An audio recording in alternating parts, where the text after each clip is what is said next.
My name is Drew and I run Instagram theme pages full time at 23 years old. And last month I made over $15,000 from my theme page empire. And today I'm going to go through what I see when working with my clients building out their theme pages, the four biggest mistakes that I see them making, especially when it comes to people that are just starting. So I'm gonna go through the four biggest mistakes, how to fix each one of them. If this is your first time watching my videos, let's dive into exactly who I am. I run multiple different Instagram theme pages full time. Two of them you can see right here. This one now has over 300,000 followers. And the other one, Lift Base here, has over 130,000, I believe. You can see here, these are getting anywhere from 30 to 80 million views on each account. And that's on a monthly basis, as well as you can see here. This is $1,500. This is from the bonus program. So this is Instagram paying me for views. All of my accounts are in the bonus program. You can see here, this is a monthly retainer with a brand, $3,500. Obviously, that's not just one post. That's, multiple posts throughout a month. And then you can see here another monthly retainer for $5,000. On top of this, I've helped out tons of students as well. I made my first $10,000 online while still in college with these exact pages. And I took it full time after college. And I've helped scale multiple theme pages to over 100,000 followers. So without further ado, let's dive into the first mistake that I see theme page owners making. So I would say the first mistake that people are making is they choose a niche without fully understanding the monetization model, meaning that they go into a niche and there's certain niches out there that need a specific type of monetization. For example, if you are a page that posts motivational content, there's not going to be much brand deals you can do on that account. However, you can sell a digital product that helps pull people in and maybe makes people more consistent or things of that nature. Whereas on Daily Athlete, for example, I'm only going to be able to really do brand deals and affiliate deals. I'm not going to be able to sell a digital product unless I built an entire app out or something like that. So understand what's the easiest route to monetize in your niche and choose your niche with that in mind. Like I've said in other videos, every single time I go to create a new page, I first am choosing the monetization pathway first, and then I am building the page second. So whether that's making the digital product first, whether that is, actually, figuring out the exact way that I want to monetize the page from, the funnel, building the landing page, everything like that. And then I decide on the content, because the content is a lot easier to make once you know exactly who you should be targeting. And you don't know who you should be targeting until you've built out your product. Now, if you're doing brand deals, it's a little more lenient, right? You can have a little bit of a wider audience, but this especially goes for people that are doing digital products. This is why you need to discover what's the best way to monetize first, because if you're someone that wants to, monetize right off the bat, you're going to need to go with digital products. But with that being said, you need to understand what type of monetization structure you're going to choose beforehand, and then that's going to allow you to build out the content and everything else a lot easier. So that's the questions you need to be asking yourself. You need to figure that out first, because if you are someone that is like, oh, I want to do this niche, and then it comes to find out, later on that, oh, digital product was the best method to go with, then you're going to be like, oh, now I need to hone in my audience. Whereas you could have just been doing that from the very start and building your entire audience on exactly who's going to be buying your digital products. And obviously, there's a lot of factors, right? It's going to depend on what digital product you're selling. If you're doing a newsletter, it's going to be different. If you're doing brand deals, it's going to be different. Everything like that. 99%, if 99% of the largest pages within your niche are running affiliate programs, know that you should be doing this too, right? If they all are selling digital products, that's probably the best route for you too. If they're all running brand deals, that's probably the best route. So pick your favorite niche, your favorite interest, hobby, passion, whatever, and then go actually look at pages within that niche. Don't just choose sports because I do sports. Don't just choose lifting because I do lifting. Choose what's actually interesting to you, and then build it out that way, and go research within your niche. Just literally type in the keywords like you see me do on Instagram, type in those keywords, see what pages pop up, and then see how they're monetizing. And just because they have a lot of followers and just because they have something in their bio doesn't necessarily mean that it's working extremely well. I'm sure they're getting some, obviously they're getting traffic to it, but the best thing you can do is look at, 10 or 20 or 50 pages within the niche that you want to go into. And if they're all, kind of write down how they're monetizing, all the different pathways, because that's the best thing about, these pages and media in general, is they have to be showing you how they're monetizing, right? it's very hard for them to, hide this. There's going to be a link in bio. You're going to be able to see it on their posts. So just go through, see how everyone's, monetizing what they're doing, and then figure it out that way. And the way you fix this, like I said, go through the 50 top performers in your niche and just look through and start to research, right? If they have you commenting a CTA, a word on their post, actually go through, comment the word, see what they're sending you, see where they're sending you after that. Figure out, go down their entire monetization structure. Some people just literally have a link in bio. Some people have a link in bio to a landing page and then a checkout page. Some people have, you have to DM them. Maybe it's a newsletter, and then it's just all structured, and that's kind of how they hide things and make it so it's not completely obvious to the competition. But I would go through everything. The next thing you can do is, like, if it's a smaller page, even the bigger pages, is just DM them. Don't be like, hey, how much do you make from selling a digital product? Just ask them, be like, hey, I'm interested in getting your digital product. Where can I find it? Then that's going to force them to respond to you. And then you can kind of, if you're smart about it, get some information out of them and be like, oh, where's the testimonials? How much have you guys sold or not? Things like that. And, you'll kind of understand from there, like, are they, selling a bunch of these or not? And pay attention to that too. You can also ask them, you can ask them straight up, hey, I'm looking to start a page in a different niche. Like, do you make any money from this or not? And then you can figure out if they're doing things right. And just because they're not making money from it doesn't mean it's not possible. It could just mean that they don't know what they're doing, which is the case most of the time with these pages. And the next mistake I see is thinking that they understand content, right? So someone will come in and start a page, and they will just start posting, what they think is going to work.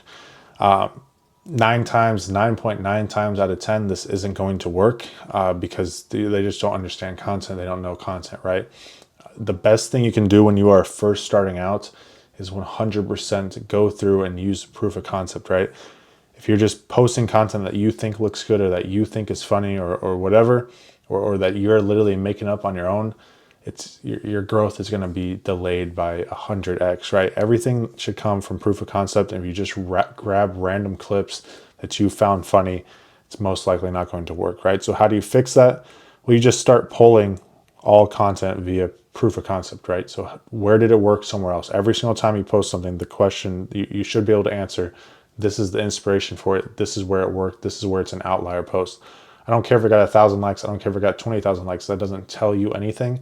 What's the page that it came from, and was it an outlier on that page, right?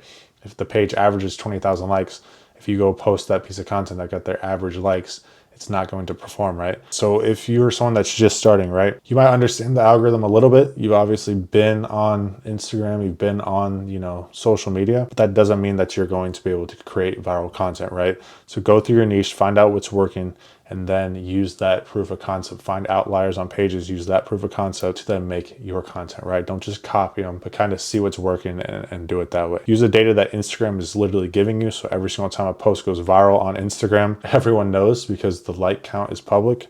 Everything is public. So just start using that information when you are, pulling content for yourself and creating content yourself. And the thing that you can do, right, if something works one time, just tweak it up again and try it again and again and again. If something went viral once, you can just make little small iterations to it and then continue running that format or that style as many times as you need to. The next mistake is page layouts and branding. So the page just looks bad. It doesn't look professional. It looks like, maybe they're just pulling stuff from Twitter and it's a bunch of different pages that they're pulling from. There's no branding or anything like that.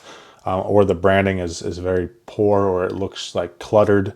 It just looks, amateur in a way where it's you land on the page and you can just kind of tell that there's no professionalism to it, right? You can't even tell. Some accounts, I go to or they reach out and I can't even tell like what niche the page is. I see, 10 different types of content on their page. That's just, it's not ever going to convert anyone, right? They might like one of your posts might go viral, whatever. But at the end of the day, no one's ever going to actually follow the page.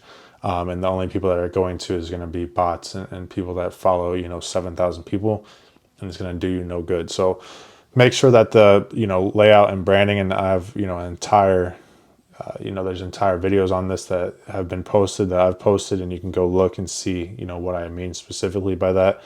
But in general, right, you need to make sure your page is actually something that looks professional. And how do you fix this? Well, you do it by having consistent templates, right? Because this allows you to then, you make a template in Canva that looks good, looks professional, looks like what's working in your niche, and you just replicate that over and over. Obviously, different posts, different text, everything, but everything looks, similar across your entire page. You shouldn't just be using AI for everything. Using AI to create the content, right? It's sometimes going to look one way, sometimes look another way. Put your branding and logo on everything, make it look professional. And you just need to actually, put effort in and try to only study the top pages. Look at the top pages in your niche, the ones that are doing the brand deals, the ones that are selling the digital products, right? The ones that have millions of followers, and try to replicate their page in a way that, looks professional and looks good. You just have to put effort in to separate yourself. It's not very hard. A lot of people running these pages, have no idea about this stuff, and to be honest, probably just don't really care. So this is an easy way to separate yourself. Even if you have 1,000 or 2,000 followers, if your page looks professional, you're going to be on the right track. Having analysis paralysis, or the complete opposite of that. So what I mean is people either never even start the page, or they try to run 10 pages at one time, right? Both of these is a losing formula. What you want to do is, choose one page, put all your effort into one page, especially when you're first starting, and then build pages off of that. Because most of the time people will want to build, a page in the NFL niche, a page in, NHL, a page in MLB, all different sports pages, when the reality is, they're all interlocked a little bit, right? They're all sports. Some of the fans will overlap. What you need to do is just build one page up and then, go off of that, right? So maybe you build an NBA page and then you can build an NFL page off of that. And some of that's going to be overlapping. Then you can collab posts and boost that, new page up pretty quickly. If you just try to do all 10 at once, you might, maybe you'll gain 1,000 on each one in 3 months, right? If you would have just been focused on one page, you probably would have doubled or tripled that, and you'd probably be at 30,000 if you would have just taken all those posts and put it into one, maybe be at 50,000, 100,000, who knows? But it's a lot better than having 1,000 followers on each one, because you still can't even really monetize across all your pages, right? The other thing is, just start a page, right? If you're overthinking the niche, everything like that, just start a page. And this is where, obviously everyone that I'm working with, I just push them in the right direction based off of the hobbies they enjoy, based off how they want to monetize the page, whatever. But it's just choose a niche and go for it. And there's a million different things that you could choose, but just do research within your niche, look at the content, ask yourself, can I, create the content and things like this? And if the answer is yes, then run with that. And that's essentially how you fix it, is you just focus on one page, put all your effort into that one page and run it from there.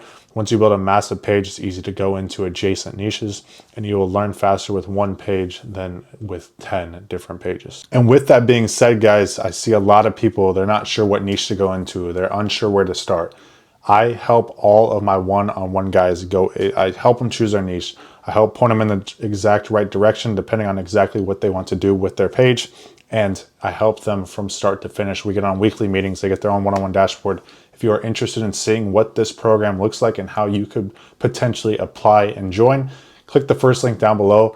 That's the application link. Schedule a call with me. We get on. I see if you're a good fit for the program. If you are, we get you into the program, and I work with you one-on-one from building your page from start to finish. So if that's something you're interested in, click the first link down below. My Instagram is also linked down there. We are very close to hitting 20,000 followers. I appreciate all you guys for the support.